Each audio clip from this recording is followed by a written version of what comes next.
Can we talk about shadow work? It seems like, well, first of all, it's cyclical, right? It's every time the autumnal season rolls around. Maybe not, maybe it's all the time, but I notice it more during this time of year, where a lot of people in their videos will talk about shadow work, and or just recently, um, I was looking at a creator's deck, like independent creator, and who described their deck as perfect for shadow work. So here's the thing. Disclaimer. I am not a psychologist. I am a registered nurse. I have a degree as a registered nurse, and I have a degree in metaphysics. I'm not a psychologist. I'm a metaphysician. I'm not a psychologist. Although I play one on TV or on YouTube. Anyway, here's my point. I know this is like all over the place, and you know what? It's okay. Let's spend some time together. Shadow work. A lot of people on YouTube channels, specifically tarot channels, are talking about shadow work. Shadow decks I use for shadow work, and they'll show off their like vampire tarot and their creepy ass what's it called? Deviant Moon. Oh my god, I have to say that, to me, that deck is iconic. The Deviant Moon Tarot is iconic, for it is filled with the monsters, the creatures of my nightmares. Iconic, people. I don't own it. It's too creepy for me, but I can appreciate it for its creepiness. But all this talk about shadow work and the decks used to do shadow work. See, the term shadow work reminds me of the term karma. Not no one is using it, but you know, like from Princess Bride, that line, Inigo Montoya's line, you keep using that word. I don't think it means what you think it means. For me, karma and shadow work are two terms that are bandied about, especially in witchcraft circles, neo-pagan circles, tarot, because, you know, that Venn diagram where people are into witchcraft and into tarot. Well, you know, anyway. New Age. So, today I want to address shadow work. So, when I first heard about shadow work, it literally was on TarotTube. So I did a little digging like I normally do to find out what this is. So shadow work, that term, I couldn't really find it anywhere. But what I did find is that in terms of psychology, Jung defined the shadow as parts of the personality that you're not aware of. So there are parts of, for instance, there's you, the person you present to the public, the person you know you are. And shadow, according to Jung, is parts of you you don't know about. Things you don't know that you're capable of until confronted with a situation that exposes that shadow. So, by that definition, I can assert 100% that never in my life have I discovered a shadow while holding while holding a deck of tarot cards. Never. I never discovered a shadow about myself or a shadow aspect of myself doing a reading, because that's, you know, oh look, this is as creepy as I get, I guess, right? Not creepy, you know what I mean? This is as visceral as I get, as the Marielle. But never. I can't imagine how it would even work to use cards to do shadow work.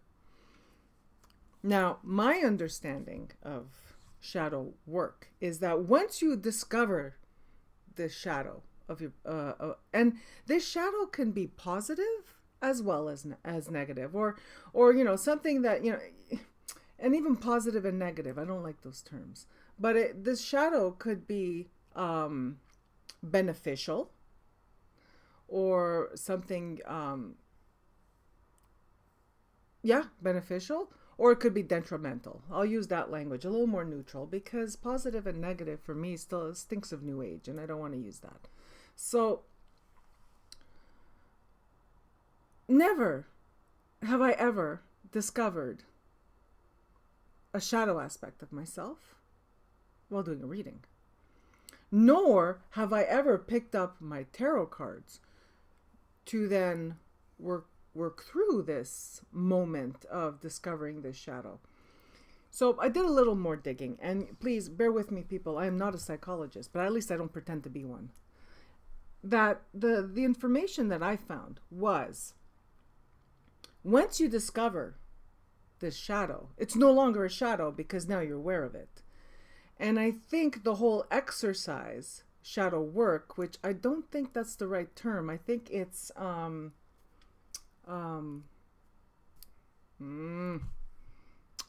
assimilating. Is it assimilating?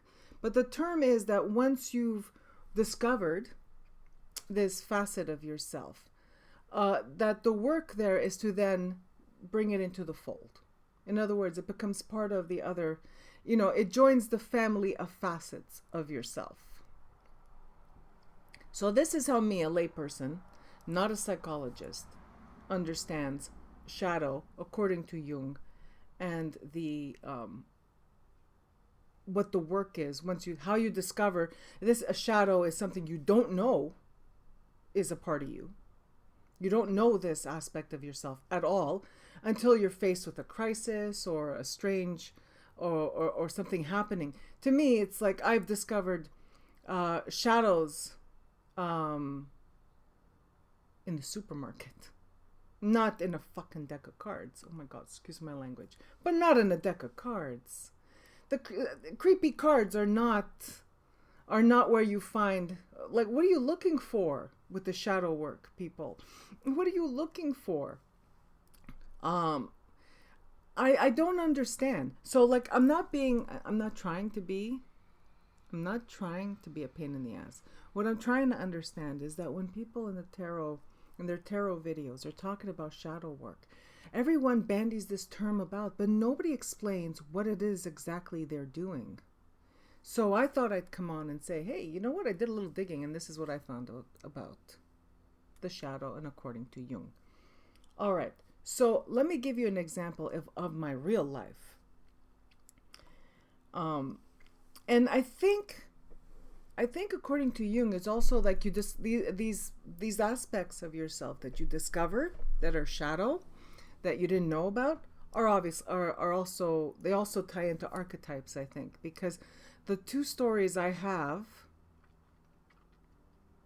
to share, one of them for sure, that's an archetype that asserted itself in that moment and just came out and did what it had to do. The other one, I'm not sure. I'll know as I tell the story. So, back to what I was saying. Never, ever have I discovered a shadow holding a deck of cards, nor have I ever even thought of using cards. Once I have. To do what? I don't understand. Please explain it to me.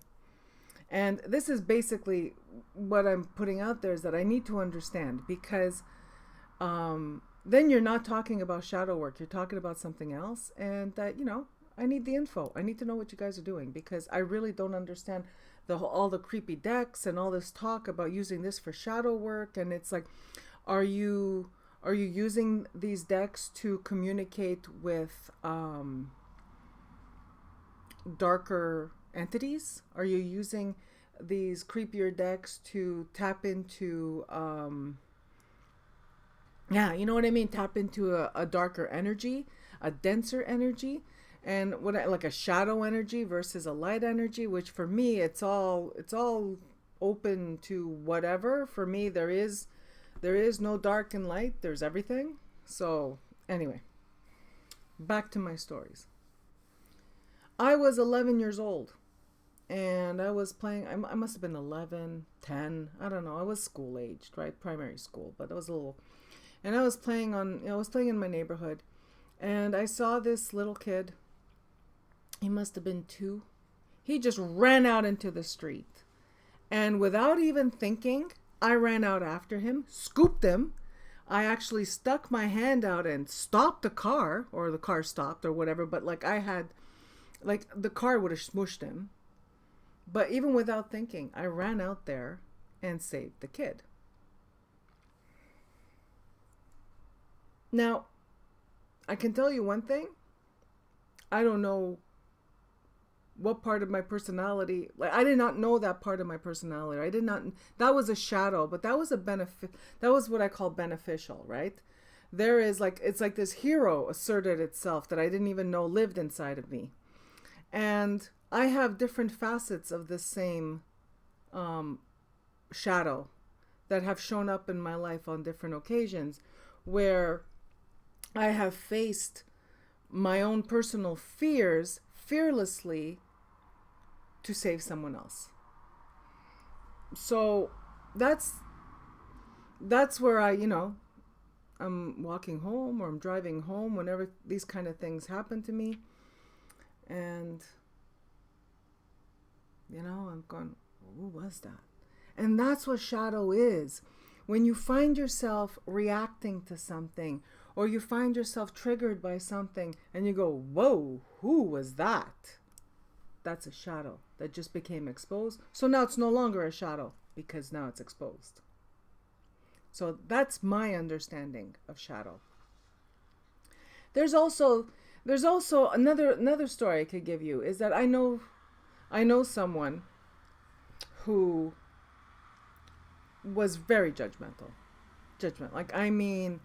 Oh my God, they were just prejudiced about everything. It's like everybody was they had their opinions about the homeless people needed to be scooped up with a bulldozer and taken to the dump. This person was outrageously prejudiced.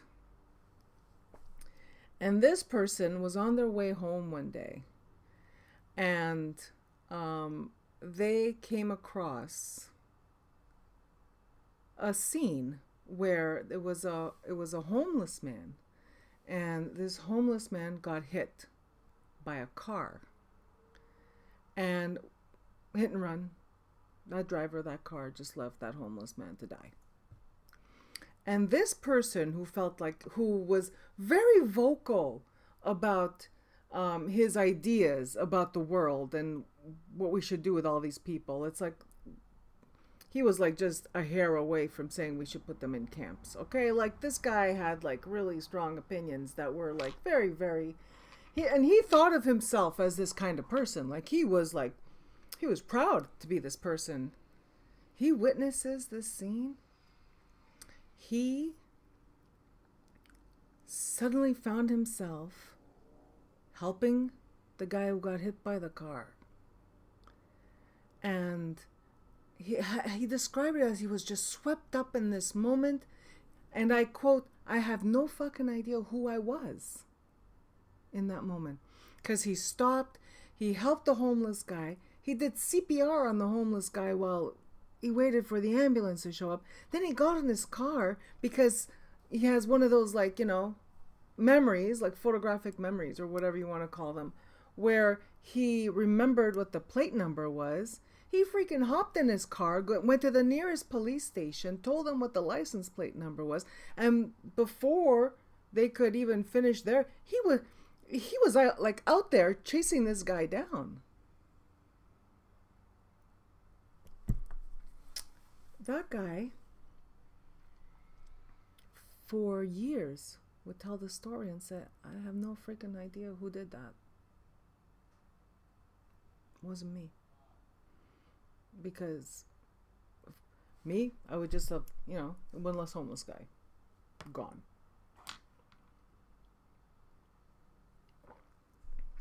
It There was a disconnect because I don't know who that was. Now, of course, the metaphysician would say, well, you were divinely, it was divine intervention, you were divinely inspired. But a psychologist would say, well, that's a shadow. And I think the work there would have been for him to now work on understanding who this guy was and to bring him inside, which I don't know what the term is, but I want to say assimilate. No, it's not assimilate. It's completely other word. But anyway, I digress. Like I said, I'm not a psychologist. I don't claim to be one. But I'll tell you this much. When you say this is a deck for shadow work and you just leave it at that, I need to know what is the shadow work that people are doing, because I got to tell you, I don't get it. Like, are you meditating, or are you see, that's examining your conscience. When you look inside yourself and you look at those aspects of yourself that you're not proud of, those are not shadow, because you're aware of those aspects of yourself you're not proud of. A shadow could be, too, someone thinks they're an upstanding citizen, they're Christian, whatever, or they're Buddhist, whatever it is, but they're very, very involved in their community and in their faith. And when they see an actual person suffering, they look at their watch and they say, oh, well, yeah, I need to be somewhere. I got to go home for supper. Person is suffering on the side of the road. Their first instinct is, oh no, I got to be somewhere. I don't have time for this. And if they didn't know this about themselves, that would stop them dead in their tracks and say, who am I? And that, to me, is that moment where you're made aware of a shadow. Who am I? Who just said that? What the hell, man? And like I said, it could be that you're a hero, or it could be that you just left somebody to die on the side of the road because you have you have reservations at a fancy restaurant that you don't want to miss, that you don't want to give up. So those of you who are making these videos talking about your dark and creepy decks, okay, this one's not creepy, but you know what I mean. But those of you who are saying, oh, this is, you're explaining how you love this deck, it's perfect for shadow work and all this shadow work that you're doing, can you please explain what is this shadow work that you're doing? Because if it's shadow according to Jungian psychology, it doesn't fit. There's no place for these cards in that. That's not at all what that is. And if it's delving into your darker nature, well, that's something completely different. That's not Jungian shadow stuff. You know what I mean? That's not Jungian psychology. Delving into your darker aspects, delving into your darker nature, that's examining your conscience. That's different. I wouldn't call that shadow work. So, but again, I don't know what you're doing, because no one that I've watched has ever explained. And these are people that I really enjoy watching, and that they bandy this term about a lot. Shadow work this and shadow work that, and this is my favorite deck and it's perfect for shadow work. But no one ever explains what it is they are doing. So please do not. Now, if my video triggers you, honestly, that is on you. That's not on me. Know this right now. The reason I'm asking is because I need to understand what you are doing with these darker themed decks, because I may benefit from it. It may be something that, you know what I mean? It's like I'm feeling like I walked into the room and the conversation already took place, and now the conversation that's going on is alluding to that conversation that already took place, but I missed it, so I don't know what it was about. You feel me? All right. So this was my video on shadow work, and from my understanding, people keep using that word, that term, and I don't think it means what they think it means. Please, I am open to all opinions.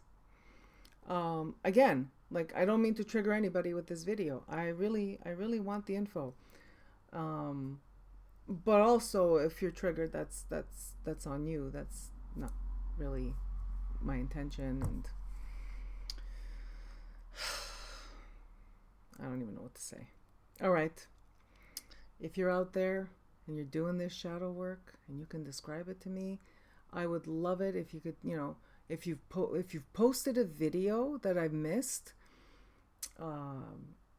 where you actually explain what it is you do with this term shadow work, and what it is that you do.